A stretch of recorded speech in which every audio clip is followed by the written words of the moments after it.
Good morning, everyone. Welcome to the second session of the FTS Gita classes.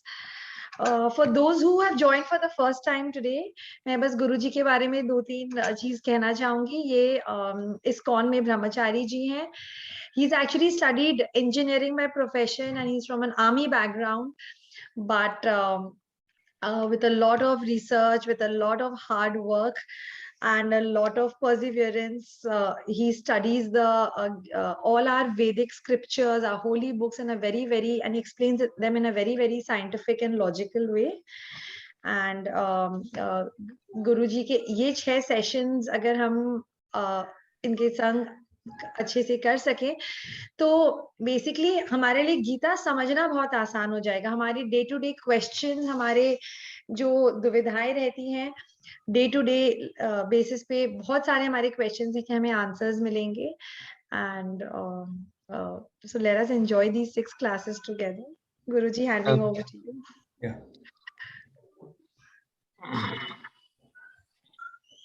ओम अज्ञानतिमिरन्धस्य ज्ञानाञ्जनशलाकया चक्षुरुन्मिलितं येन तस्मै श्रीगुरवे नमः. ओम विष्णुपदाय कृष्णपृष्ठाय भूतले श्रीमते भक्तिवेदान्तस्वामिनिति नामिने नमस्ते सारस्वती देवी गौरवाणी प्रचारिणे निर्विशेषशून्यवादी पाश्चात्यदेशतारिणे वाञ्छाकल्पतरुभ्यश्च कृपा सिन्धुभ्य एव च पतितानां पावनेभ्यो वैष्णवेभ्यो नमो नमः. जय श्री कृष्ण चैतन्य प्रभु नित्यानंद श्री अद्वैत गदाधर श्रीवासदि गौर भक्तवृंद. हरे कृष्ण कृष्ण कृष्ण हरे हरे, हरे राम राम राम हरे हरे.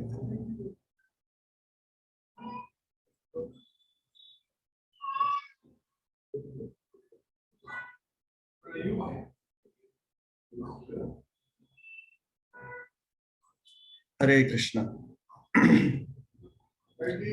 सो पिछली बार हमने चर्चा की थी, एक टॉपिक था सर्च फॉर हैप्पीनेस, यानी कि हिंदी में बात कर सकते हैं तो एक रहस्य क्या है जिसके लिए पूरी दुनिया जिसके पीछे भाग रही है आनंद की खोज में. लेकिन उसके विपरीत हम देखते हैं कि लोगों के जीवन में एंजाइटी, स्ट्रेस, वरी ये सब बढ़ता जा रहा है.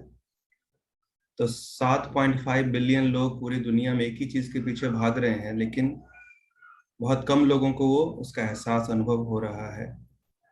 तो हमने फिर आपसे एक कहानी शेयर की, किस प्रकार से एक बच्चा जो अपने पिता को छोड़ चुका है, घर को, इंडिपेंडेंट रहना चाहता है, और जब तक वो वापस नहीं मिलता उनसे तब तक उनके जो दुख हैं उस बच्चे के वो चलते रहते हैं. तो एक व्यक्ति आता है, उनको देता है, थोड़े तेरे लिए मैं पूजा पाठ कर दूंगा, ठीक हो जाएगा. वो सड़कों पर भटक रहा है, खाने पीने के लिए कुछ नहीं है, कोई शेल्टर नहीं है. कोई दूसरा आता है, चलो हम तुमको थोड़ा मोटिवेशनल स्पीच देते हैं. उसको थोड़े समय के लिए अच्छा लगता है, फिर से उसी स्थिति में आ जाता है क्योंकि समस्या का समाधान नहीं हुआ है. तो कोई आता है, थोड़ा सा खाना खिला कर चला जाता है, लेकिन उस दिन की भूख मिट गई, आगे का क्या. तो एक व्यक्ति, बुद्धिमान व्यक्ति आता है, वो देखता है कि इस व्यक्ति के जीवन में दुख क्यों है. ये तो एक बहुत बड़े व्यक्ति का पुत्र है, तो इसके जीवन में दुख नहीं होना चाहिए. दुख इसके लिए क्योंकि उनसे अलग है, विमुख हो चुका है. He has turned away from his father. तो वो हाथ पकड़कर उनके पिता से मिला देता है और सारी समस्याओं का समाधान उधर ही हो जाता है. तो व्यक्ति के जीवन में जितने भी कष्ट आते हैं, हमारे जो वैदिक शास्त्र बताते हैं, उसकी शुरुआत वहीं से होती है कि जब हम भगवान से विमुख हो जाते हैं, अपने असली पिता से. तो जैसे ही उनकी तरफ मुख करते हैं, जुड़ते हैं, तो चाहे फिर हमारे पास जीवन में कुछ हो या ना हो, हम सुखी रहेंगे, आनंदित रहेंगे. और अभी दूसरा प्रश्न उठता है कि ठीक है, हमने बता दिया उनसे जुड़ना, लेकिन जिस समाज में हम रह रहे हैं, विदेशी सभ्यता का जितना उस पर प्रभाव है, अभी दूसरा प्रश्न ये है कि वो जो परम पिता की, भगवान की हम बात करते हैं, उनका अस्तित्व है कि नहीं सच में, या लोग ऐसे ही अपने आप को थोड़ा सा दिलासा देने के लिए बातें करने लग जाते हैं या प्रार्थना करने लगते हैं भगवान से. तो उसको हम लोग साइंस के बल पर ही, लॉजिक के बल पर ही समझने का प्रयास करेंगे। तो पहले जो 2 सेशन हैं वो खास तौर पर साइंस लॉजिक के बल पर ही है। शास्त्र का जो बात है वो तीसरे अध्याय से आएगा, तीसरे सेशन से। तो जैसा कि मैंने पिछली बार भी बताया, इंडिया, भारत एक सुपरमार्केट है, अंधविश्वास का भी और एक कह सकते हैं विश्वास का भी। कितना भी कुछ हो जाए लेकिन लोगों का विश्वास नहीं टूटता। ये जरूर एक अनुभव है कि कोई ना कोई एक शक्ति है जो हमारी रक्षा करती है, मार्गदर्शन करने के लिए हमेशा हमारे पास है वो सुविधा। लेकिन लोगों में, भारत में यह समझ है कि हाँ कोई तो है भगवान, या बहुत सुपरफिशियल अंडरस्टैंडिंग है, एक साइंटिफिक लॉजिकल अंडरस्टैंडिंग नहीं है। और जो इससे पहले जितने भी जनरेशन्स थे वो लोग जैसा उनको समझाया जाता था उस पर विश्वास करके उसको प्रैक्टिस करने लग जाते थे, अपने जीवन में उतारने लगते थे। लेकिन अभी की जो जनरेशन है उनको लॉजिकली, साइंटिफिकली, रैशनली समझाना बहुत जरूरी है। और अगर हमारे पास उन प्रश्नों के, बच्चों के प्रश्नों के उत्तर नहीं होंगे तो हम कल जाकर उनको जिम्मेवार नहीं ठहरा सकते कि अगर वो नास्तिक बन जाएं कल को। तो हमारे पास वो प्रश्नों के उत्तर तैयार होने चाहिए, और साइंस और लॉजिक के बल पर खास तौर पर। तो जैसे कि एक भारत में एक सुपरफिशियलिटी बहुत ज्यादा बढ़ रही है धर्म के नाम पर भी, वो दिखावा बहुत हो रहा है।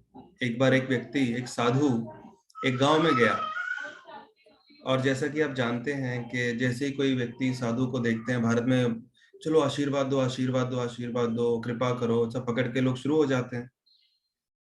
लेकिन असली आशीर्वाद किसी भी साधु के आते हैं उनके वचनों के द्वारा। तो उन्होंने किया, चलो हमको थोड़ा सा प्रवचन दीजिए, प्रवचन दीजिए, बिठा दिया। साधु की इच्छा नहीं थी, वो समझ गए थे, भाप गए थे, कुछ इनमें सिंसियरिटी नहीं है, सीरियस नहीं है, बट बैठ गए। तो उनको आसन पर बिठाया गया और उन्होंने सबकी आंखों में देखा, 200 लोग थे करीब गांव के, और कहा, आप लोगों में से कितने लोगों को भगवान पे विश्वास है? किसी ने हाथ खड़ा नहीं किया। एक व्यक्ति ने हाथ खड़ा नहीं किया। तो बोले, अरे यार, तुम लोगों को जब भगवान पे विश्वास ही नहीं है, उनके अस्तित्व पे विश्वास ही नहीं है, तो मेरा तुमको प्रवचन करने का फायदा क्या? तो उठकर साधु जाने लगे। तो किसी तरह उन्होंने समझा, अरे बाप रे, फंस गए, चलो लोग वापस लाओ, वापस लाओ। तो उनके पैर पड़कर फिर वापस लेकर आए, फिर आसन पर बिठाया गया उनको। तो इस बार उन लोगों ने थोड़ा आपस में डिस्कशन कर लिया था। इस बार जब साधु ने पूछा कि कितने लोगों को भगवान पे विश्वास है, तो सबने हाथ खड़े कर दिए। तो साधु बोले, जब आप लोगों को पहले से विश्वास है तो फिर प्रवचन की आवश्यकता ही नहीं है, चलो। फिर चल पड़े, क्योंकि वो समझ चुके थे क्या चल रहा है। थोड़ी दूर गए, फिर से वो किसी तरह आए, मेहनत किया, अरे वापिस वापिस आए, कुछ तो सुनाइए। तो साधु बैठ गए। बोले, इस बार उन लोगों ने एक फुल प्रूफ प्लान बनाया। और तो साधु ने पूछा, कितने लोगों को भगवान पे विश्वास है? तो गैस क्या हुआ? Gas what happened? आधे लोगों ने हाथ खड़े किए, आधे ने नहीं किए। तो साधु ने क्या कहा, आप तो पूरा समझ चुके। बोले, जिन लोगों को ने हाथ खड़े किए हैं ना, यानी कि आपको श्रद्धा है, वो उन लोगों को बताओ, जिन लोगों को श्रद्धा नहीं है आपस में ही सुलट जाओ, मैं जा रहा हूँ। आपस में डिस्कशन कर लो। तो एक ऐसा विशी वाशी फेथ है भारतीयों में, एक लॉजिकल अंडरस्टैंडिंग नहीं है। प्रभुपाद जी जिन्होंने इस्कॉन की स्थापना की थी, वो कहते थे कि any religion without proper philosophical understanding, without proper philosophy, becomes fanaticism और सेंटिमेंटलिज्म। कोई, अगर कोई व्यक्ति एक पथ का अनुगमन करता है, उसके पर चल रहा, लेकिन अगर उसका फिलोसफिकली वो स्ट्रांग नहीं है, तो एक वो, फिर वो फेनेटिसिज्म हो जाता है। मैं जो कर रहा हूँ वो सबसे अच्छा है, ये बहुत मैं स्ट्रांग होता है, मेरा धर्म क्यों सबसे अच्छा है, तो उसमें कोई बोलेगा नहीं, लेकिन अंदर क्योंकि मैं इसका पालन कर रहा हूँ। फिलोसफिकल अंडरस्टैंडिंग नहीं है, साइंटिफिक अंडरस्टैंडिंग नहीं है। और अगर लोग कई बार कर भी रहे हैं धर्म का पालन, तो किसके लिए करते हैं? कई बार जैसे होता है ना, एक बार हमारे एक डिवोटी को, एक भक्त को एक व्यक्ति ने बुलाया, उसने एक हॉस्पिटल खोला उसके इनॉग्रेशन के लिए। और ये डिवोटी जब गए तो चौंक गए, तो क्योंकि उसने सत्यनारायण की कथा रखी थी। तो ये डिवोटी जो हमारे थे ब्रह्मचारी, चौंक गए, क्योंकि उन्होंने इसको कॉलेज के दिनों में देखा था, एक नंबर का नास्तिक था, कोई श्रद्धा नहीं, कुछ लेना देना नहीं था उसका भगवान से। तो उन्होंने पूछा, अरे बाप रे, तू इतना बदल गया, कॉलेज के दिनों से पूजा पाठ करवा रहा है। तो वो व्यक्ति ने बोला, मैं बिल्कुल बदला बदला कुछ नहीं हूँ। देखिए, हॉस्पिटल बनाने में मुझे करोड़ों खर्चा किया है मैंने, और ये सत्यनारायण पूजा 500-600 में हो रही है, तो मैंने सोचा क्यों चांस लूं, ये भी कर ही लेते हैं। ये विश्वास तो नहीं है, लेकिन एक रिचुअल है, कर लेते हैं। लोग करते हैं। जैसे मेरे एक फ्रेंड है, एक रेस्टोरेंट खोला, तो मुझे बताया, बोले मैंने पंडित जी को बोला 5 मिनट में जो कर सकता है कर पूजा, वो भी कर दिया, अपनी दक्षिणा लेके चले गए 5 मिनट में। तो कई लोग प्रैक्टिस कर भी रहे हैं, लेकिन रिचुअलिस्टिकली, उसके पीछे स्पिरिट क्या है वो अंडरस्टैंडिंग नहीं है।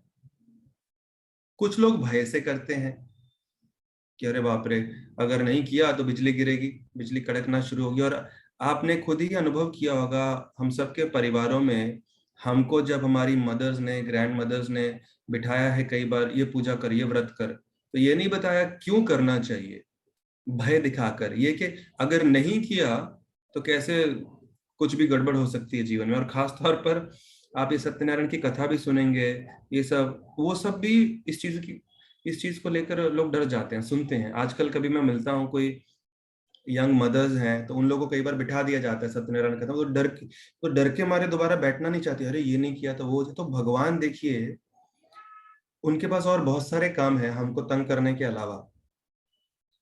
तो ऐसा नहीं है कि भगवान को कई बार हम लोग अपने लेवल पे ले आते हैं कि थोड़ी सी गलती हुई भगवान सजा देंगे, थोड़ी सी गलती भगवान, अरे उनका हृदय बहुत विशाल है वो गलती मानते ही नहीं है। एनीवे, सो एक 4 कारण है जिसके कारण व्यक्ति भारत में या कोई भी भगवान की तरफ मुड़ते हैं या किसी पथ पर चलने लगते हैं। क्या क्या कारण हो सकते? एक है कि इच्छाएं, बहुत सारी इच्छाएं हैं, तो उसको लेकर लोग चलो पूजा पाठ शुरू कर देते हैं। दूसरा है पीयर प्रेशर, सोसाइटी में इतने लोग कर रहे हैं तो हमको भी करना चाहिए, नहीं तो समाज वाले सोचेंगे अरे ये कैसा है आदमी, ये कर नहीं रहा है। तो कुछ लोग प्रेशर में शुरू हो जाते हैं करना। बॉम्बे में इतने लोगों को जानता हूँ कि जिन लोगों ने अपने घर में गणपति फेस्टिवल शुरू कर दिया क्योंकि परिवार वाल के पड़ोसी कर रहे हैं, दोस्त कर रहे हैं, तो यार नहीं किया तो वो लोग समझेंगे कौन सी दुनिया का है पता नहीं। तो एक पीयर प्रेशर है। एक होता है फियर ऑफ द अननोन, कि नहीं किया तो कुछ गड़बड़ हो सकती है जीवन में।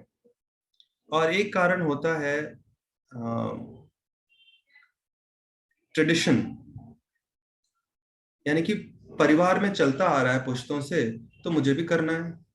तो ये 4 कारण है, या तो इच्छाएं, या फैमिली ट्रेडिशन, या पीयर प्रेशर सोसाइटी का, या फियर ऑफ द अननोन, कोई डर के मारे शुरू कर देते हैं। तो ये 4 कारणों से लोग भगवान की सेवा पूजा शुरू करते हैं। 4 कारण जिसके कारण लोग भगवान की तरफ नहीं मुड़ते हैं। चलो 3 कारण या 1-2 कारण ही बात करते हैं, चलिए। तो एक कारण तो ये है कि जो मुझे दिखता ही नहीं, तो तो उनको कैसे माने। हाँ, तो उनके वो हैं, उसका प्रूफ क्या है? एक तो पहला कारण, लोग भगवान की तरफ क्यों नहीं मुड़ पाते हैं, क्योंकि लोग पूछते हैं कि प्रूफ क्या है भाई उनकी एग्जिस्टेंस का, है तो प्रूव करो। सेकेंडली, कि दिखाओ, अगर can you show me God, दिखेंगे तो हम पूजा पाठ करेंगे, भगवान की सेवा करेंगे, उनके अस्तित्व को मानेंगे, एक्नॉलेज करेंगे। और तीसरा, कई बार लोग भगवान की तरफ नहीं मुड़ते हैं, सोच कर अगर भगवान है तो इतना कष्ट क्यों है दुनिया में, इतना कुछ गलत हो रहा है, क्यों हो रहा है। तो ये जो तीसरा है, इसका हम लोग उत्तर 5वें सेशन में डिस्कस करेंगे। Why do bad things happen to good people, बुरे लोगों के साथ अच्छा क्यों होता है, अच्छे लोगों के साथ बुरा क्यों होता है। तो पहले 2 का उत्तर हम लोग आज डिस्कस करेंगे, कि प्रूफ ऑफ हिज एग्जिस्टेंस, कि उनके अस्तित्व का एक प्रूफ देना, और कैसे भगवान को हम देख सकते हैं। कई बार लोग बोलते हैं भगवान है तो दिखाओ, तो कैसे भगवान को असल में देखा जा सकता है, सबसे उत्तम तरीका क्या है, उसके ऊपर हम लोग चर्चा करेंगे। सो तो आज के सत्र में हम 3 चीजें डिस्कस करेंगे। Proof of existence of God, भगवान के एग्जिस्टेंस का प्रूफ क्या है साइंटिफिकली, भगवान की डेफिनेशन क्या है, परिभाषा क्या है कि किस व्यक्ति को भगवान कहा जा सकता है, और कैसे भगवान को हम देख सकते हैं, हर कोई देखना चाहता है, और भगवान के बारे में जो ज्ञान है वो कहाँ से कैसे प्राप्त कर सकते हैं, how to acquire knowledge about God. तो सबसे पहली बात कि कई बार लोग बोलते हैं कि अरे हम साइंस के स्टूडेंट्स हैं, हम लोग विश्वास नहीं करते, ये सब अंधविश्वास है, भगवान होगा, हम लोग साइंस के स्टूडेंट हैं। बट असल में ये लोग साइंस के स्टूडेंट्स नहीं हैं, जो सिर्फ बिना एक्सपेरिमेंट किए किसी भी चीज को वो कह देते हैं कि ये सत्य नहीं है। क्योंकि साइंस जो है, कोई भी थ्योरी अगर साइंस में आती है उसको प्रूव और डिसअप्रूव, जो भी साइंस के भी स्टूडेंट्स हैं वो लोग जानेंगे कि साइंस की कोई थ्योरी उसको प्रूव करना है, डिसअप्रूव करना है, वो भी ऐसे ही साइंटिस्ट उसको नकार नहीं देते हैं, उसको 6 स्टेप से गुजरना पड़ता है। Theory, apparatus, procedure, observation, calculation, conclusion. तो जब वो थ्योरी को ये 6 स्टेप से डालते हैं तब वो उसको बोनाफाइड या नॉन बोनाफाइड माना जाता है। तो जो व्यक्ति अपने आप को कहते हैं हम स्टूडेंट्स ऑफ साइंस है, हम भगवान भगवान पे विश्वास नहीं करते, वो लोग साइंस के स्टूडेंट्स है ही नहीं। क्योंकि साइंस कहती है एक्सपेरिमेंट करो एंड देन यू प्रूव और डिसप्रूव, तब आप मानिए या ना मानिए। तो this is science. So blind acceptance जो किसी भी चीज का बेकार है, खराब है, तो equally bad is blind rejection. Blind acceptance इस तरह से, ब्लाइंड फेथ एक खराब चीज है, उसी तरह से ब्लाइंडली रिजेक्ट कर देना किसी चीज को भी खराब है। तो अगर हम सच में स्टूडेंट्स ऑफ साइंस हैं तो एक्सपेरिमेंट करना चाहिए, कोई प्रॉब्लम नहीं है। एक सीधा तरीका है, एक एक्सपेरिमेंट का तरीका है। तो उसी थ्योरी के बल पर, जैसा साइंस में हम जो यूज करते हैं, हम लोग आज समझने का प्रयास करेंगे कि भगवान का अस्तित्व है कि नहीं, और जिस तरह से हमको समझाया गया कैसे उनको देख सकते हैं। तो एक साइंस, भगवान की एग्जिस्टेंस प्रूव करने के लिए हमने एक थ्योरी बनाया है जिसको कहते हैं सी लॉर्ड थ्योरी, CLORD, सी लॉर्ड थ्योरी। तो उसका पहला जो लेटर है सी। तो आप अपने चारों तरफ देखिए, आप घर में बैठे हुए हैं, चारों तरफ देखिए, और कोई भी ऐसी वस्तु ले लीजिए आपके अनुभव में, जो भी एक्सपीरियंस में, जो एग्जिस्टेंस में है, अपने आप आई है या किसी ने उसको बनाया है। आप खुद ही सोच लीजिए, छोटी से छोटी एक चीज भी जिसका आपको अनुभव है इस जगत में, आपके घर में पड़ी है, अनुभव में आई, दूसरे के घर में देखा है, दुनिया में देखा है, nothing has come into existence on its own. हर चीज के पीछे कोई ना कोई व्यक्ति है जिसने उसको बनाया है। टेलीफोन ले लीजिए, ट्रेन ले लीजिए, कोई भी चीज ले लीजिए। हाँ, सो इसको कहा जाता है, इलेक्ट्रिक बल्ब लीजिए या टेलीस्कोप लीजिए। तो जब भी हम देखते हैं कि कोई चीज क्रिएटेड है, everything is created around us, so इससे एक पहला एक सिस्टम जो जो थ्योरी का C stands for creation. Creation implies a creator. अगर क्रिएशन दिख रहा है, जैसे पहले ही मान लीजिए आपको मैं एक पेंटिंग दिखाऊं, तो आपका पहला प्रश्न क्या होगा, अरे किसने बनाया। एक रोज दिखाऊं, आप एक पेंटिंग दिखाऊं रोज का, बोले किसने बनाया।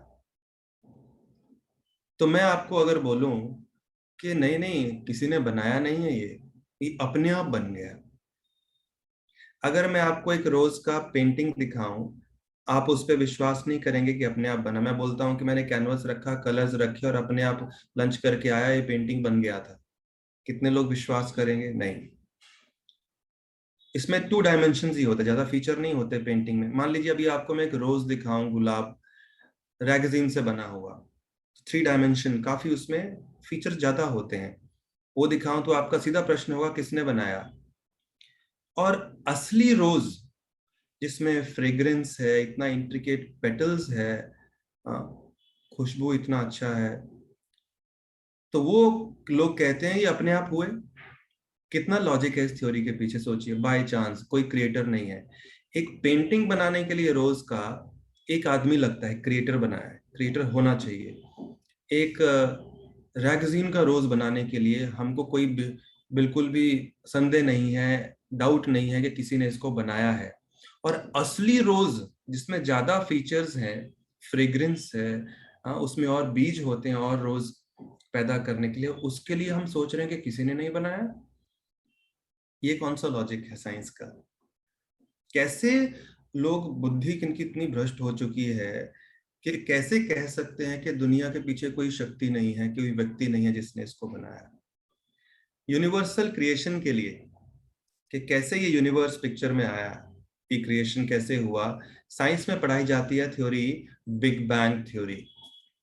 सुना है आप लोगों ने ना बिग बैंग थ्योरी? हमने तो पढ़े भी हैं स्कूल में, मार्क्स भी आते थे उसको लिखना, लिखे तो। Big bang theory. और ये बिग बैंग थ्योरी क्या है, आप खुद ही समझिए थोड़ा लॉजिकली कितना इसका सेंस बनता है। ये बिग बैंग थ्योरी क्या कहती है कि एक समय एक छोटा सा एक डॉट था, इन्फिनाइट डेंसिटी और इन्फिनाइट टेम्परेचर और इन्फिनाइटेसिमल साइज, यानी कि वो साइज जो एग्जिस्ट भी नहीं कर सकता, उसमें इन्फिनाइट टेम्परेचर और इन्फिनाइट डेंसिटी हुआ, और उसमें एक बार एक्सप्लोजन हो गया, और उससे पैदा हुए आप और हम। और ये सब ब्यूटीफुल क्रिएशन जो भी हिल स्टेशन या हॉलीडे डेस्टिनेशंस हम लोग घूमने के लिए जाते हैं, कितना लॉजिक है इस स्टोरी, इस थ्योरी में। तो even in the scientific world, ये big bang theory does not have general acceptance. कि अगर साइंटिफिक थ्योरी कैसा है, सोचिए कि अगर 2+2 5,000 साल पहले 4 था, तो आज भी 4 होना चाहिए ना। H2O अगर पहले वाटर था, आज भी वाटर है, कल आगे भी वाटर होना, देन साइंस इज बोनाफाइड। तो अगर साइंस कहती है एक समय एक्सप्लोजन हुआ, विस्फोट हुआ, और उससे आया ये ब्यूटीफुल क्रिएशन, तो why is that law not applicable today? आज एक्सप्लोजन से लोग मरते क्यों हैं, क्रिएशन क्यों नहीं होते हुए दिखता है हमको?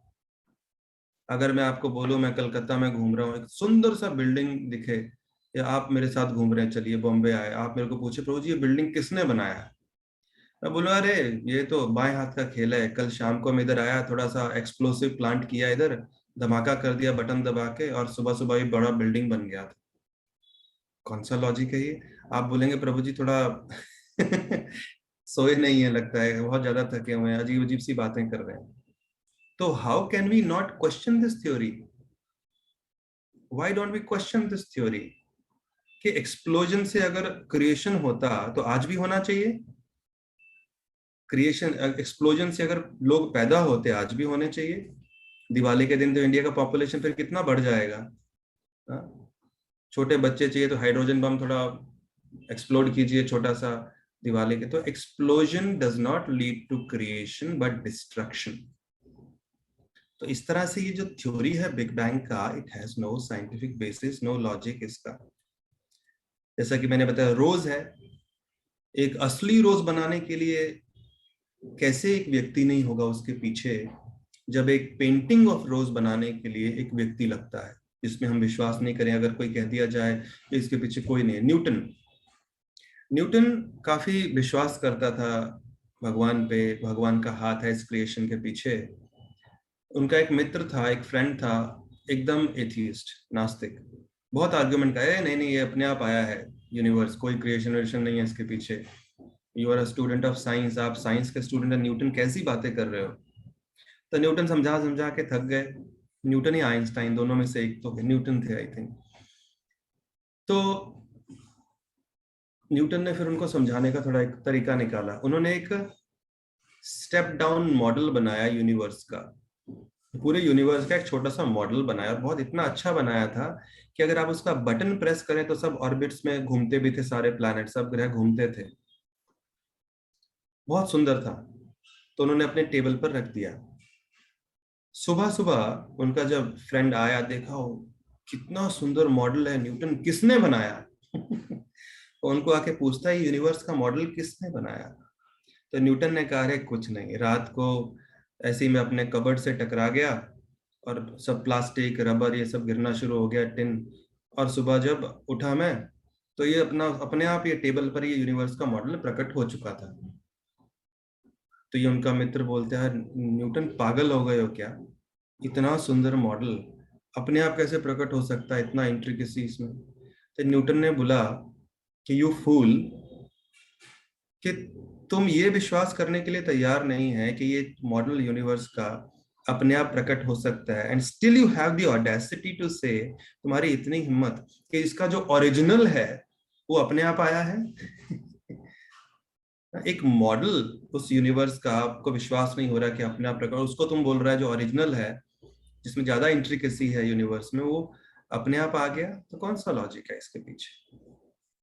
सो ये पहला स्टेप है कि creation implies a creator. C lord theory जो हम डिस्कस कर रहे हैं भगवान के एग्जिस्टेंस को प्रूव करने के लिए, C stands for creation implies a creator. L stands for laws. अगर आप मान लीजिए एक ट्रेन में यात्रा कर रहे हैं, एक फ्लाइट में जा रहे हैं, या एक सिटी में गए हैं, वहां पे do you have to follow certain laws? आप किसी दूसरे देश में भी गए, करने पड़ते हैं ना। रेड पे आपको रुकना पड़ता है, ट्रैफिक सिग्नल पे, ग्रीन पे जाओ, या लेफ्ट साइड में ही आपको चलना है, keep on your left, keep left, से बहुत सारी जगह आपको साइंस देंगे, स्पीड लिमिट है। तो जगह जगह जहां भी आप जाएं आपको फॉलो करना पड़ता है laws. So when you see laws, what does that imply? इससे क्या पता चलता है कि laws imply a law maker. अगर लॉज दिख रहे हैं हमको कहीं पे, तो इसका मतलब इसके पीछे कोई दिमाग है, एक लॉ मेकर है जिसने वो लॉज बनाए हैं, इजंट इट? इस न्यूटन को, ठीक है, इस पे बाद में आते हैं। तो उसी तरह से आप लोग हाथ खड़ा कीजिए, maybe we can unmute you, कि इस सृष्टि में भगवान के आपको कुछ लॉज दिखते हैं काम करते हुए, कुछ नियम, कुछ चीजों से नियम से हो रही हैं? कोई बता सकता है कि कौन सी चीजें हैं इस दुनिया में सूर्य का अपने? उगना, सूर्य Pardon? का उगना, सूर्य का उगना, जी, सूर्य का उगना, good, sunrise, sunset, day night, day night, yes. जो चंद्रमा के कारण जो ज्वार भाटा का आना समुद्र जी में, जी जी, ग्रेविटी के कारण। Yes. Season cycle, seasons changing cyclically. हमको ऐसा सोचना नहीं पड़ता कि सर्दी के पास कौन सा आएगा, गर्मी के बाद कौन सा आएगा। अगर ऐसा, अगर ये सर्टेन नहीं होता तो इसमें भी लोग सट्टा लगाना शुरू कर देते इसका भी मार्केट एकदम ऊपर चला जाता, अरे चलो लगाओ, सर्दी आएगा गर्मी के बाद। आप एक बीज बोते हैं छोटा सा, उससे फसल, उसमें पूरा पेड़। किसी साइंस में ऐसी टेक्नोलॉजी है क्या बीज पैदा करने की? बीज कहाँ से आते हैं? प्लास्टिक और रबर खा के तो हम जिंदा नहीं रह सकते। अनाज, बारिश, बारिश के ऊपर डिपेंड है। और एक बीज में एक पूरा का पूरा बैनियन ट्री, इतना बड़ा, एक बीज बो दीजिए तो उसमें एक सुंदर एक रोज निकलता है, उसमें इतनी खुशबू। आजकल लोग प्लास्टिक के फूल बना रहे हैं लेकिन उसमें कुछ फ्रेग्रेंस नहीं है, और ब्यूटी भी उतना नहीं है ओरिजिनल में जितना होता है। तो इतने लॉज काम कर, laws of reflection, law of refraction, law of gravity. Newton को नोबेल प्राइज दिया गया क्योंकि उन्होंने लॉ ऑफ ग्रेविटी खोज निकाला। तो खोज निकाला मतलब क्या हुआ कि वो लॉ पहले से ही था, है कि नहीं? अगर आपको कोई न्यूज मिले कि ये जो चीज है ये किसी ने खोज निकाली, मतलब ये किसी और की थी। तो न्यूटन को अगर नोबेल प्राइज दिया गया वो लॉ खोजने के लिए, तो जिसने बनाया है उनको नोबेल प्राइज नहीं मिलना चाहिए क्या? तो किसी ने तो बनाया है ना। सो लॉज इतने काम कर रहे हैं, सनराइज सनसेट, हमको सोचना नहीं पड़ता कि अरे यार कल किधर से सूरज निकलेगा और किधर सूरज छुपेगा, पता है। तो उसी तरह से ये जो यूनिवर्सल लॉज हैं, आप देखिए, एक ऑर्बिट्स में अपने ही घूम रहे हैं planets. Scientist can not deny this कि अपने प्लैनेट्स जो हैं अपने अपने ऑर्बिट में घूमते रहते हैं, कभी दूसरे ऑर्बिट में नहीं जाते, चलो थोड़ा सा घूम के आए उधर। सैटर्न सोच रहा है चलो नेपट्टून में देख के आते हैं कैसा है उसका रास्ता, और आपस में उनमें कोई कोलिजन नहीं है। तो यहाँ पर एक व्यक्ति लगता है, एक traffic policeman, to control the traffic of vehicles, गाड़ियों का ट्रैफिक कंट्रोल करने के लिए। तो इनका तो कोई कंट्रोल कर रहा होगा ना ट्रैफिक, प्लैनेट्स जो घूम रहे हैं। और प्लैनेट्स कोई छोटी मोटी गाड़ी या बॉडी नहीं है, ह्यूज प्लैनेट्स हैं। So if there are laws that are working, that means there must be a lawmaker. ये लॉजिक है। अभी कोई लॉजिक को ही नकारना शुरू कर दे तो फिर उसका लॉजिक एकदम खत्म है, खराब है। So C stands for creation implies a creator, laws imply a lawmaker. फिर OR, order and design.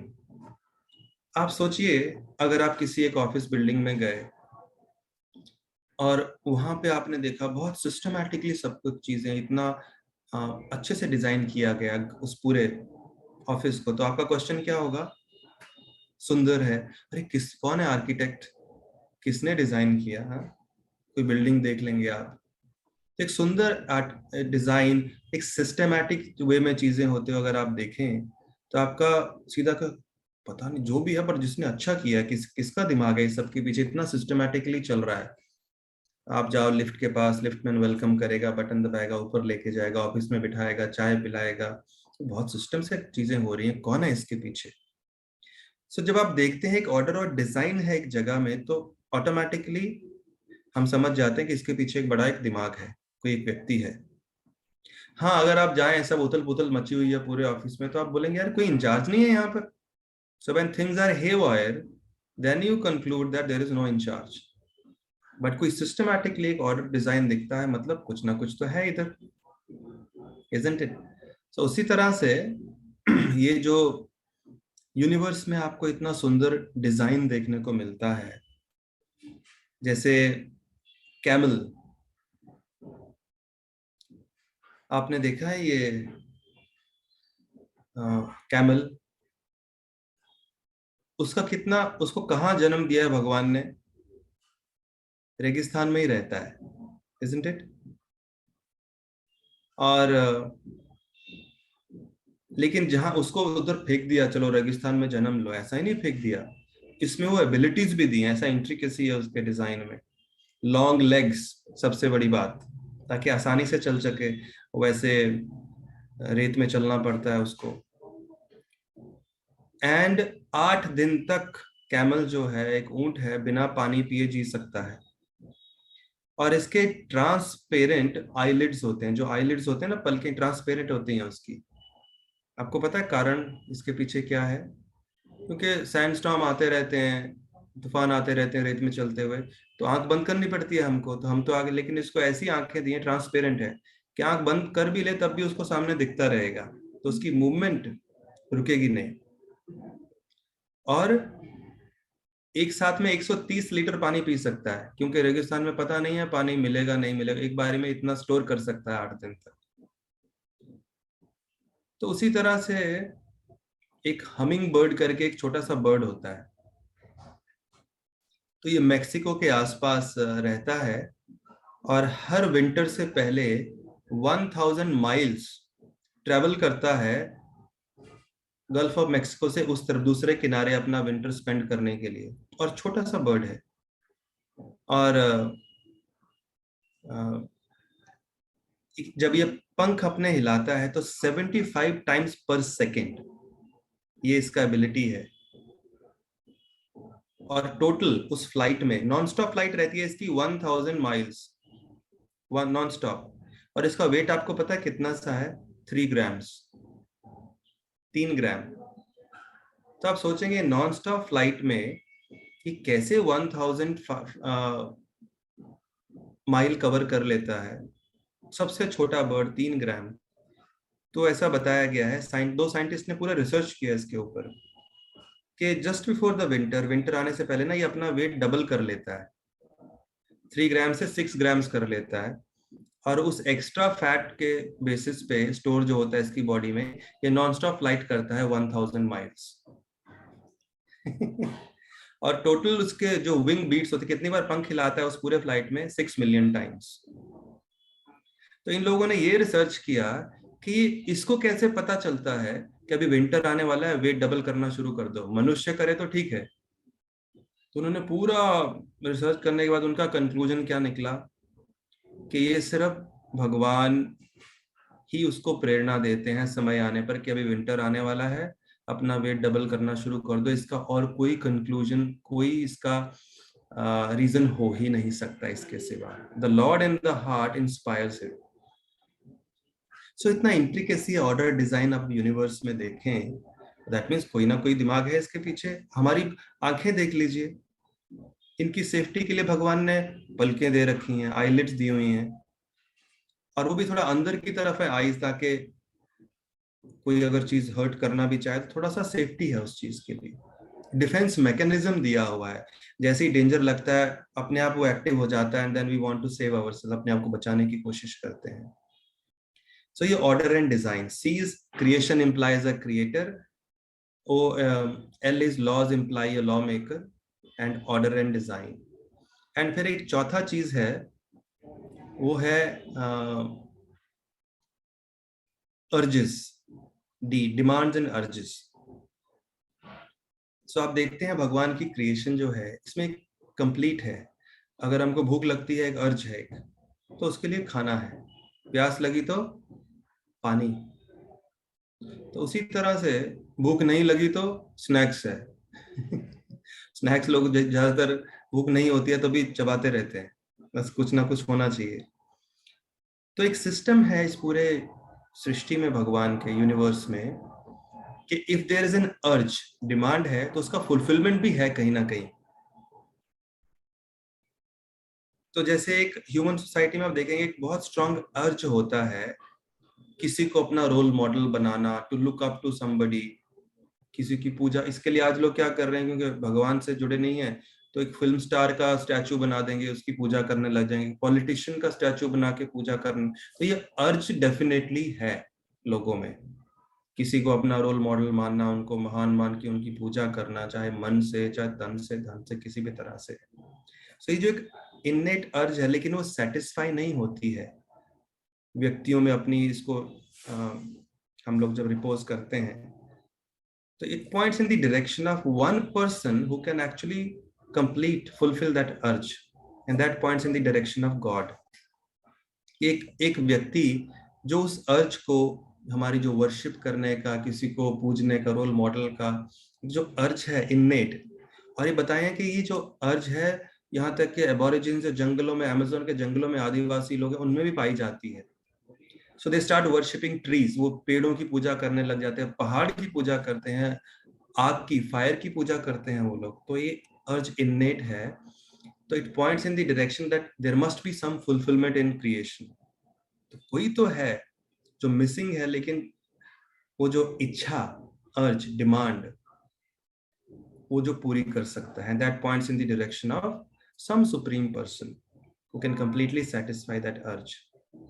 सो एक थ्योरी है C lord. C implies if there is a creation there must be a creator, logic. if there are laws, अगर laws हैं तो law maker कोई ना कोई होगा। ऑर्डर एंड डिजाइन अगर दिख रहा है इतना यूनिवर्स में, तो must be somebody who has designed it. And demands and urges है, तो लगता है भूख है तो इट पॉइंट्स कहीं ना कहीं खाना जरूर होगा, प्यास है तो उसके लिए पानी है, कंप्लीशन, फुलफिलमेंट है हर चीज में। तो अगर एक अर्ज है किसी को वर्शिप करने का, तो वो पर्सन भी कहीं ना कहीं है। नहीं तो ऐसे ही वो अर्जेस हमारी नहीं आती हैं जब तक उसका फुलफिलमेंट नहीं है क्रिएशन में, right? So this is the theory C lord to prove the और discuss the existence of God. Now definition of God हम डिस्कस करते हैं फटाफट, समय तो ज्यादा नहीं है। Let's see. तो डेफिनेशन ऑफ गॉड, अभी उसमें भी लोगों ने अपने अपने डेफिनेशन बना दिए हैं। कोई बोलता है गॉड इज लव, ऐसे बहुत सारे स्पीकर भी होंगे आजकल जो लोगों को ऐसे बेवकूफ बनाते हैं, गॉड इज लव, ऐसा वो बोलेंगे इस स्टाइल से कि लोग फेंट हो जाते हैं, वाह क्या बोला। लेकिन उसके पीछे क्या समझ है वो समझते नहीं, लॉजिक है। गॉड इज नेचर, किसका nature? Nature means somebody's nature, whose nature? फिर कुछ लोग बोलते हैं you are God, I am God, we all are God. ये भी थ्योरी है मार्केट में। तो अगर आप सोसाइटी में घूम रहे हैं, मिलें लोगों से, तो आपको बहुत सारे ऐसे लोग मिलेंगे जो कहते हैं हम भी भगवान की सेवा करते हैं, हम भी भगवान को पूजते हैं। तो एक्सटर्नल पे मत जाइए, क्योंकि लोग जो कहते हैं कि हम भी भगवान को मानते हैं, जानते हैं, और उनके आइडिया दिमाग में क्या है भगवान को लेकर, वो दोनों अलग अलग हो सकते हैं। शायद गलत हो, सब बोल सकते हैं मैं भी भगवान को मानता हूं, लेकिन उनके मन में आइडिया क्या है माइंड में भगवान का, वो कुछ भी अलग हो सकता है ना। एक्सटर्नल से नहीं जाना चाहिए। जैसे कि एक बार एक पिक्चर था, एक फनी पिक्चर इमेज, एक व्यक्ति बैठा है, grown up man is sitting and आंखें बंद है, ध्यान में बैठा है, और वो चैंट कर रहा है, हे माँ, हे माँ, हे माँ, उसके मुख से। और किसका ध्यान कर रहा है? पीछे पिक्चर बना हुआ दुर्गा देवी का।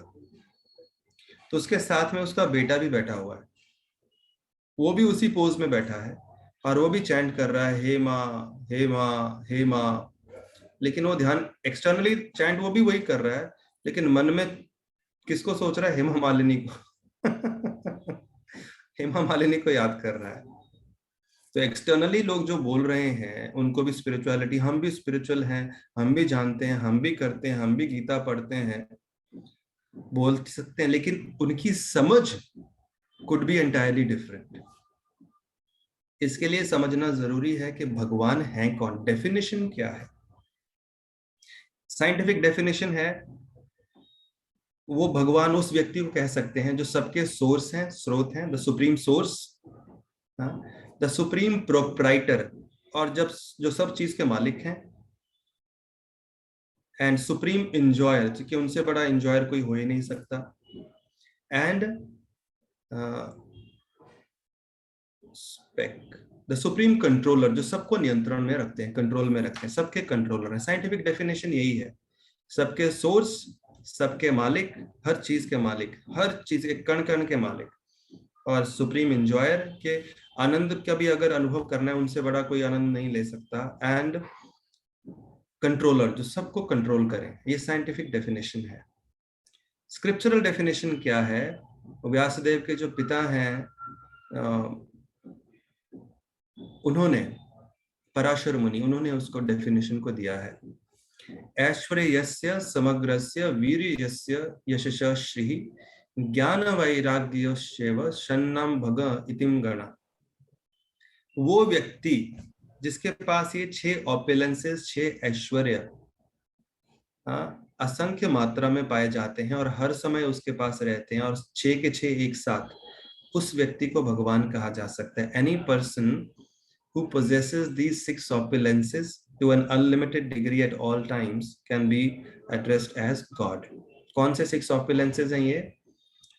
ज्ञान, नॉलेज, सुप्रीम नॉलेज। और आप देखेंगे कि इनमें से अगर किसी के पास भी एक भी ऑपुलेंस होता है, ऐश्वर्य होता है, चाहे थोड़ी सी डिग्री में भी, तो वो व्यक्ति अट्रैक्टिव बन जाता है दुनिया की नजरों में। तो गॉड मतलब he has to be all attractive, isn't it? नहीं तो क्या फायदा हुआ गॉड होने का? तो क्या चीजें व्यक्ति को अट्रैक्टिव बनाती हैं? ये 6 चीजें, ज्ञान, नॉलेज, वेल्थ, धन, ब्यूटी, उसका सौंदर्य, फिर होता है वैराग्य। वैराग्य भी व्यक्ति को अट्रैक्टिव बनाता है लोगों की नजरों में कि अरे इतने बड़े वैरागी हैं, तो that person also becomes attractive. Fame, कोई ज्यादा बहुत फेमस है, यश, और ज्ञान वैराग्यस्यैव शन्नम ऐश्वर्यस्य समग्रस्य, wealth, beauty, fame, knowledge, strength, बल, कोई व्यक्ति बहुत शक्तिशाली है, वो भी लोगों की नजरों में अट्रैक्टिव हो जाता है। लेकिन इस दुनिया में हम देखते हैं, कोई व्यक्ति कह नहीं सकता कि उसके पास ये 6 के 6 ऑपुलेंसेस एक साथ हैं एंड हमेशा रहेंगे या रहते हुए हैं और अनलिमिटेड डिग्री में है। तो एनी पर्सन, वो व्यक्ति जिसके पास ये 6 के 6 ऐश्वर्य एक साथ हो, अनलिमिटेड डिग्री तक रहे, और एट ऑल टाइम्स, हमेशा रहें, उस व्यक्ति को भगवान कहा जा सकता है। अभी वो भगवान कौन है वो चौथे सेशन में आएगा, वन गॉड और मेनी गॉड्स में। अभी सिर्फ डेफिनेशन समझना जरूरी है कि भगवान का ये डेफिनेशन है, 6 के 6 ऑपुलेंसेस उस व्यक्ति के पास होने चाहिए और टू एन अनलिमिटेड डिग्री, और हमेशा उसके पास रहे। Beauty, fame, knowledge, strength, renunciation and wealth, and that makes him God, that makes him all attractive, attractive हो जाते हैं। फिर तीसरा पॉइंट आज डिस्कशन कर रहे हैं कि वो भगवान, चलो ये देख लिया, इतने महान है, इतने ऐश्वर्य के स्वामी हैं, तो उनको देखा कैसे जाए, कैसे देख सकते हैं? तो एक तरीका है, देखो 2 तरीके हैं भगवान को देखने के। एक होता है, इसको कहते हैं theory of cause and effect, कि अगर आप देख रहे हैं कोई इफेक्ट इज टेकिंग प्लेस, तो इसका मतलब इसके पीछे कोई ना कोई कॉज तो होगा, कोई ना कोई कारण होगा ना। जैसे मान लीजिए आपके कमरे में पंखा चल रहा है, तो पंखे का कारण क्या है? बिजली। बिजली को आप देख सकते हैं क्या? लेकिन नहीं, लेकिन कॉमन सेंस, एक कॉमन सेंस से समझ सकते हैं कि भगवान को देखा जा सकता है कॉमन सेंस से। अपने नेत्रों से, नजरों से देखने से पहले कॉमन सेंस से देखना जरूरी है भगवान को। तो अगर पंखा चल रहा है तो इसके पीछे बिजली है, बिजली नहीं होगी तो पंखा नहीं चलेगा। एक पपेट शो आपने देखा होगा, तो पपेट शो में आप पपेट्स को देखते हैं डांस करते हुए, कभी आपने पपेटियर को देखा है जो नचाता है उनको? लेकिन एक बुद्धिमान व्यक्ति जानता है कि अगर ये कठपुतलियां नाच रही हैं तो इनको कोई पीछे नचा रहा है।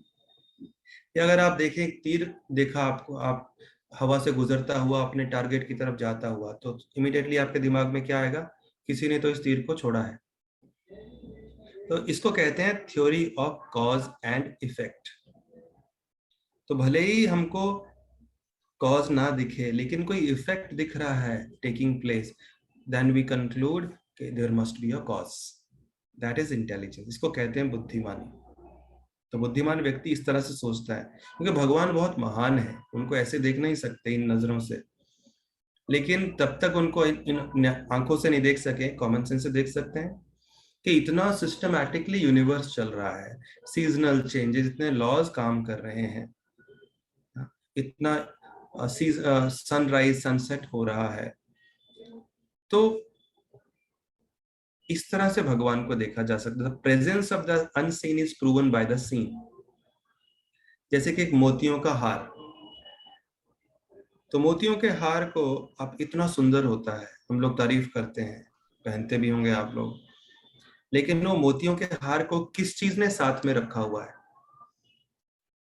क्या उनको साथ में रखता है? वो धागा अंदर, क्या वो धागा विजिबल होता है क्या? लेकिन वो धागा हमको दिखता नहीं है। गुरुजी आपकी आवाज चली गई है।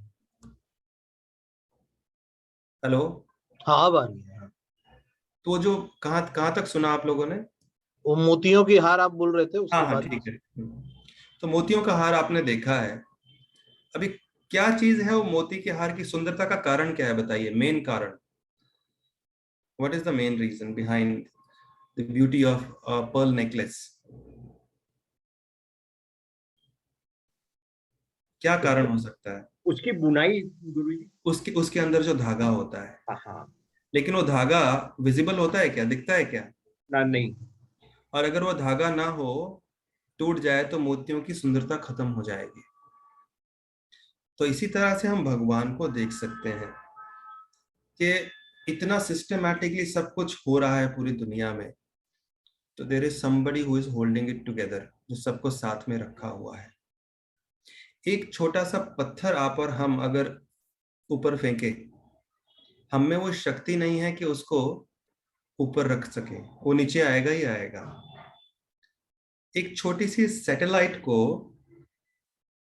कुछ समय के लिए स्पेस में रखने के लिए कुछ 100 से ऊपर साइंटिस्ट शायद 10, 15, 20 साल काम करते हैं, इतने दिमाग, इतना खर्चा करके। तो सोचिए, पूरे के पूरे प्लैनेट्स, इवन हमारा अर्थ प्लैनेट तैर रहा है, defying the law of gravity, gravity के अगेंस्ट। तो जब हम इतना सिस्टमैटिकली देखते हैं तो समझ जाते हैं कोई ना कोई इंटेलिजेंट ब्रेन इसके पीछे है। सो this is called the theory of cause and effect. इस तरह से एक बार भगवान को हम देख सकते हैं, समझ सकते हैं उनके एग्जिस्टेंस के।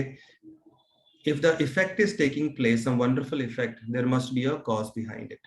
तो इंटेलिजेंट आदमी जो फेनाटिक नहीं है, ओपन माइंडेड है, इस तरह से समझता है भगवान का प्रेजेंस कि इतना एक छोटी सी सैटेलाइट को रखने के लिए 50 दिमाग लगते हैं, तो जिसने प्लैनेट्स को फ्लोट कर रखा है वो कोई ना कोई तो होगा उसके पीछे, और इतना सिस्टमैटिकली इस यूनिवर्स चल रहा है। किस तरह से माता के गर्भ में बच्चे का जन्म होता है और बड़ा होता है, सोचिए। कौन कह सकता है कि इसके पीछे दिमाग नहीं है? 9 महीने तक बच्चा माता के गर्भ में रहता है। ऐसी हालत में आप किसी बड़े व्यक्ति को डाल दीजिए, कुछ मिनटों में मर जाएगा, लेकिन एक बच्चा डेलिकेट वो माँ के घर में जीवित रहता है वैसी स्थिति में, और कैसे वो बड़ा होता है, किस तरह से जन्म होता है लोगों का, वो अपने आप में एक मैजिक है। और फिर लोग कहते हैं अरे भगवान नहीं है। तो ये सब कौन कर रहा है, किसने ये सिस्टम बनाया है? तो एक ये तरीका है भगवान को समझने का, देखने का, कि इससे पहले कि नेत्रों से देख सके, कॉमन सेंस से उनको देख ले। और दूसरा जो और उत्तम तरीका है भगवान को देखने का, वो है थ्रू सेवा, सेवा के द्वारा।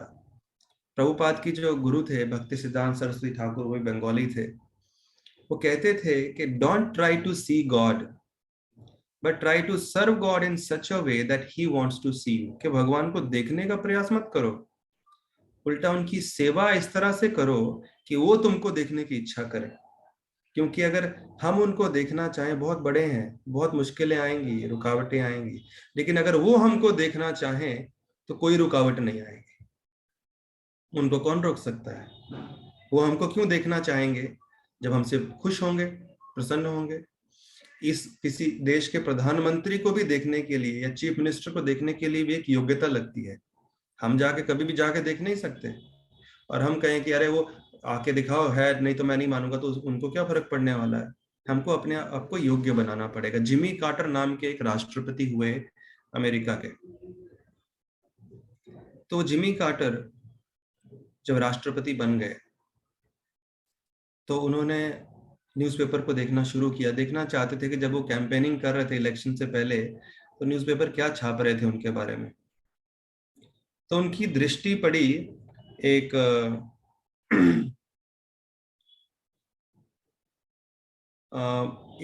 फोटो थी छपी हुई एक न्यूज़पेपर में, और उसमें बहुत ही अच्छी उनको एक खुशी हुई उस फोटो को देखकर। तो फोटो क्या थी कि ग्रुप था, हरे कृष्णा डिवोटीज थे, हरे कृष्णा डिवोटीज, फ्लोरिडा में कहीं यूनिवर्सिटी में। वो लोग अपना, अभी भी आप जाएं अगर वेस्ट में, आपको कई बार वो हरे कृष्णा कीर्तन करते हुए स्ट्रीट्स पे दिख जाएंगे। 8-8, 10-10 लोगों के ग्रुप्स होते हैं। लंदन, न्यूयॉर्क में रेगुलर अफेयर है। तो ये लोग कीर्तन कर रहे थे, और उनमें से एक सिविलियन खड़ा हुआ था, जिसको देखकर जिमी कार्टर को बहुत खुशी हुई। और वो सिविलियन जो था, उसने हाथ में एक बोर्ड पकड़ा हुआ था, उसमें लिखा हुआ था वोट फॉर जिमी कार्टर, कि जिमी कार्टर को वोट दो। तो उसने, आदमी ने क्या किया था, देखा कि सब हरे कृष्णा वालों को देख रहे थे, उनकी अटेंशन अट्रैक्ट करने के लिए इनके बीच में जाके खड़ा हो गया और उनको वोट दिखाना शुरू कर दिया। तो जिमी कार्टर बहुत खुश हो गए, अरे इतनी अच्छी सेवा की इसने, मेरे लिए कैंपेनिंग कर रहा था। तो उन्होंने अपने सेक्रेटरी को बोला कि कल दोपहर में इसको बुलाओ व्हाइट हाउस में, मैं इसके साथ लंच करना चाहता हूँ। तो उन्होंने बोला अरे हमको पता नहीं कौन है ये, कहाँ, ये फ्लोरिडा में कहीं ली गई। तो बोले डजेंट मैटर, मुझे ये कल आदमी का साथ लंच लेना है व्हाइट हाउस में। एंड सोचिए, अगले दिन वो व्यक्ति व्हाइट हाउस में राष्ट्रपति के साथ बैठकर लंच ले रहा था। अगर वो खुद से कभी ऐसी इच्छा करता कि मुझे जिमी कार्टर के साथ बैठना है, लंच लेना है, पूरी हो सकती थी क्या आसानी से? शायद साल लग जाते, जीवन लग जाता। लेकिन जब जिमी कार्टर की इच्छा हुई उसको मिलने की, तो कोई रोक सका? ढूंढ के उसको खुद लेकर आए इज्जत से। तो यही सेम नियम हमको भगवान की सेवा में भी लागू करना है। कि कई बार लोग बोल देते अरे भगवान है तो दिखाओ दिखाओ, अरे हम लोग उसके योग्य हैं क्या? Are we qualified? एक स्टेट हेड को देखने के लिए हमको मेहनत करनी पड़ती है। उसके बाद that person should be willing to meet us, उसकी भी इच्छा होनी चाहिए ना हमको मिलने की। और उसकी इच्छा तो तभी होगी जब हम कुछ अच्छा काम करेंगे। तो ये सबसे बेहतर तरीका है भगवान के कोई देखना चाहता है, दर्शन करना चाहता है, बिना इसके चैलेंज किए कि दिखाओ तभी मानेंगे, आप अपने आप को योग्य बनाइए सेवा से। जिमी कार्टर इसको क्यों मिलना चाहते थे? क्योंकि इस व्यक्ति ने एक सेवा की थी, तो सेवा से वो खुश हुए, तो खुद आकर उनसे मिले। तो I think I will stop here. 3 point हमने डिस्कस किए आज। Does God really exist? पहला था एक थ्योरी के सी लॉर्ड थ्योरी, कि how to see God scientific basis पे, कि एक समझिए लॉजिकली, क्रिएशन है तो क्रिएटर भी अवश्य होगा, लॉज हैं तो लॉ मेकर भी अवश्य होगा, ऑर्डर एंड डिजाइन है मतलब तो कोई ना कोई दिमाग होगा, इंट्रिकेट माइंड ही एक इंटेलिजेंट व्यक्ति कोई अच्छा चीज डिजाइन कर सकता है। और urges, demands and urges, C lord, D for demand and urges. अगर डिमांड एंड अर्जेस है, एक अर्ज है कि खाना है तो खाना कहीं ना कहीं है, प्यास है तो कहीं ना कहीं पानी भी अवश्य है। उसी तरह से अगर एक अर्ज जो स्ट्रांग होती है किसी की पूजा वर्शिप करने का, किसी को अपना रोल मॉडल बनाना, तो मतलब it points in the direction के कोई ऐसा व्यक्ति भी अवश्य है, नहीं तो वैसी इच्छा आ ही नहीं सकती।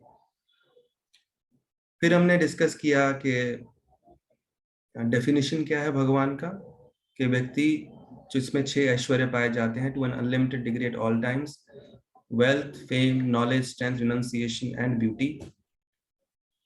एंड तीसरा चीज हमने डिस्कस किया कि कैसे भगवान को देखा जा सकता है। एक है कॉमन सेंस या theory of cause and effect, कि अगर कोई इफेक्ट दिख रहा है, wonderful effect taking place, that mean there must be a cause, कोई ना कोई कारण उसके पीछे अवश्य होगा, कोई अपने आप नहीं हो रहा है यहाँ पर। और दूसरा है सेवा के द्वारा, कि सेवा के द्वारा भगवान को जब प्रसन्न करते हैं हम लोग, क्योंकि भगवान अधोक्षज कहा जाता है उनको, यानी कि ये इंद्रियों से परे हैं, इन आंखों से उनको नहीं देख सकते। जब वो हमको दिखाना चाहें तभी हम उनको देख सकते हैं, और वो तभी दिखाएंगे जब वो उनकी सेवा होगी, उनकी सेवा से उनको प्रसन्न कर सकें। तो सेवा करनी चाहिए देखने की बजाय। तो एक दिन जब भगवान खुद होंगे तो ही वॉन्ट्स टू सी अस, ऐसा एक स्टेज पे हमको आना चाहिए। सो this is the session. And एक और पार्ट रह गया है, तो अगले सेशन में मैं उसको कंप्लीट कर दूंगा। थर्ड सेशन रीइंकार्नेशन उससे कनेक्टेड ही है, सो डजंट मैटर, पुनर्जन्म के ऊपर है। ये पार्ट ये है कि अभी भगवान ठीक है, मान लिया है साइंटिफिक बेसिस, समय उनको देखना भी है, तो अभी आगे कैसे बढ़े, कैसे उन कहाँ से भगवान के प्रति ज्ञान हमको अर्जित करना चाहिए और क्यों। आजकल लोग ज्ञान कहाँ से लेते हैं भगवान का? व्हाट्सएप। प्रभु जी मैंने सुना ये कृष्ण ने ऐसा किया, राम ने ऐसा किया। कहाँ पढ़ा भाई? वो व्हाट्सएप पे आया था। तो आजकल लोग अपना ज्ञान भगवान के बारे में व्हाट्सएप से ले रहे हैं, सोशल मीडिया से ले रहे हैं, इधर उधर से ले रहे हैं। तो असली तरीका क्या है, कहाँ से असल में ये जो ज्ञान अगर आपको चाहिए, लेना चाहिए, उसके ऊपर हम चर्चा करेंगे। और बाकी जो माध्यम है जिसके द्वारा हम ज्ञान अर्जित करने का प्रयास करते हैं, उनमें क्या गड़बड़ है, क्या गलती है, और वहां से फिर आगे आगे का सेशन जो है इंटरकनेक्टेड है, उसको हम बढ़ाएंगे। Thank you very much. Hare Krishna. प्रणाम सर। नाम जी। सर मुझे एक डाउट था, ये आपने जो भगवान को देखने का प्रोसीजर बताया, ये भक्ति योगा का मार्ग है। सर फिर लेकिन यही दुनिया में फिर लॉ ऑफ कर्मा भी है, लॉ ऑफ अट्रैक्शन भी है, एग्जिस्ट करता है, लॉ ऑफ कर्मा भी है, भक्ति योगा भी है, फिर ज्ञान योग भी है और कर्म योग भी है। तो अभी सर हम मतलब कुछ लोग ऐसे एकदम तांत्रिक विधि में चले जाते हैं, एकदम एक्सट्रीम हो जाते हैं। फिर कुछ बोलते हैं कि जो हमारा पाथ है, जो सिंपल मेडिटेशन करके और खुद को प्योरीफाई करने का वे है, वो फिर मतलब वो बहुत स्लो प्रोसेस है, आप चींटी जैसा चल रहे हो। मतलब सर बहुत कंफ्यूजन है इसमें, ये एग्जैक्टली क्या है? क्या मेडिटेशन पाथ है भगवान के लिए, या मतलब कर्म करना भगवान को हम फिर एक दिन देख सकते हैं? ये मतलब सर बहुत कंफ्यूजन है, तो मुझे वो चीज पे पूछना था। इसके लिए वो थर्ड सेशन इंपॉर्टेंट है, अच्छा। कि how to acquire knowledge about God. मैं आपको एक गारंटी देता हूँ, आपके मन में जितने भी प्रश्न आते हैं ना, या तो अगली पीपीटी अगले 5 मिनट में उसके आंसर मिल जाते हैं, नहीं तो अगले सेशन में जरूर। ये सेशन बनाया ही ऐसे गया है क्योंकि हमको पता है कौन कौन से प्रश्न दिमाग में आ सकते हैं। तो अगला सेशन ऐसा ही है कि आज के सेशन में ही था एक्चुअली वो, how to acquire knowledge about God. अगर कंफ्यूजन है ना आपको अंकिता जी, तो मैं आपको शॉर्ट में बता देता हूँ, अगले सेशन का जो स्टार्टिंग का थोड़ा सा उस पर लॉजिकली भी डिस्कस करेंगे नेक्स्ट सेशन में। शास्त्र,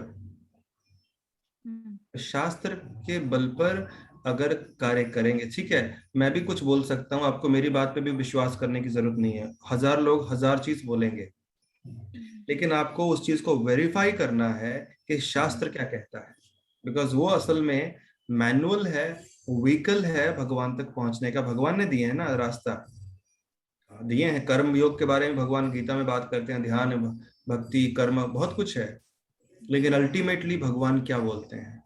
तो इस तरह से शास्त्र क्या कहता है उसको अगर अपना अपना फोकस बना लेंगे तब कोई कंफ्यूजन नहीं होगा। 1000 लोगों को बोलने दीजिए, जो बोलना, जितने यथो मत ततो पंथ, ऐसा कुछ तो एक कहावत है। But ultimately everything has to boil down to what is the scripture saying. शास्त्र के बारे में इतना कहा गया है कि कल को आके भगवान भी कुछ बोले जो शास्त्र के विरुद्ध है तो भगवान पे भी विश्वास मत करो। ऐसा भगवान करेंगे नहीं, क्योंकि भगवान ही शास्त्र देते हैं, बट शास्त्र का ऐसा ऑथेंटिसिटी है। Sir how do we know कि शास्त्र जो है वो बुक्स मैनिपुलेटेड नहीं है? इंडिया को तो कितनी बार मतलब ब्रिटिशर्स आए, इन्वेड किया गया, जो हमारी किताबें थी उनको जला दिया गया, मंदिर जला दिए गए। तो हाउ डू वी नो कि जो शास्त्र में लिखा है वो दैट इज ट्रू या दैट इज वेरीफाइड? एप्लीकेशन। अगर मैं आपको दिखाऊं एक बॉटल में, बोलो ये जो मेरे हाथ में शहद है ना, ये बहुत मीठा है, कुछ लोग विश्वास कर लेंगे मीठा है, कुछ लोग एक्सपेरिमेंट करेंगे। तो आप शास्त्र में जो प्रिंसिपल्स दिए गए हैं उनको जीवन में अप्लाई करके देखिए, अगर काम कर रहे हैं तो ऑथेंटिक ही होगा। इसके लिए मैं बोल रहा हूँ अगले सेशन तक वेट कीजिए प्लीज, बिकॉज आपके सारे क्वेश्चंस के आंसर उस जो फर्स्ट पार्ट जो आएगा, आज के सेशन का जो लास्ट पार्ट था और अगले सेशन में जो करेंगे फर्स्ट पार्ट, उसमें सब आंसर्स हैं इसके, कि शास्त्र हैं लेकिन क्यों शास्त्र पे विश्वास करें हम लोग। ठीक है, सत्र को हम लोग यहाँ समाप्त करें उसके पहले गुरुजी आपका बहुत बहुत धन्यवाद, और आपने बहुत ही महत्वपूर्ण और बहुत ही कॉम्प्लिकेटेड सब्जेक्ट भगवान के अस्तित्व पर जो हम लोगों को बताया, ये वास्तव में बहुत ही आई ओपनर है। और आगे आने वाले सत्र में हम और अधिक इन बातों से जुड़ेंगे। एक बार पुनः आप सभी, आपका बहुत बहुत धन्यवाद पूरे वन बंधु परिषद की ओर से।